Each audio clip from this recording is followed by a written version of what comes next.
En absoluto, en absoluto. Yo lo siento mucho porque no digo que no sean términos pensados, diríamos, de buena fe, ¿no? Pensados que pueden tener alguna virtualidad, pero, pero lo de las soberanías compartidas, eso es un cuento chino, y especialmente si estamos hablando con España. Compartir soberanías, España, y me da igual si son las derechas, el centro o las izquierdas, han dejado clarísimo que la soberanía no se comparte, que la soberanía es única del pueblo español. Es decir, por ahí no van a pasar, no van a pasar.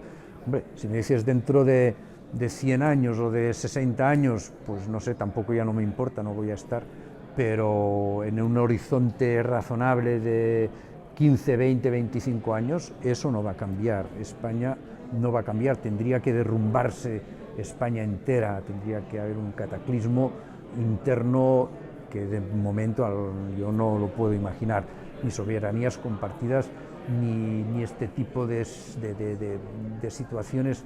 Por eso es pensar que el poder está dispuesto, que un Estado está dispuesto a ceder, a perder capacidad de decisión. Eso no va a ocurrir, insisto, y menos no ocurre en casi ninguna parte, pero en España seguro que no.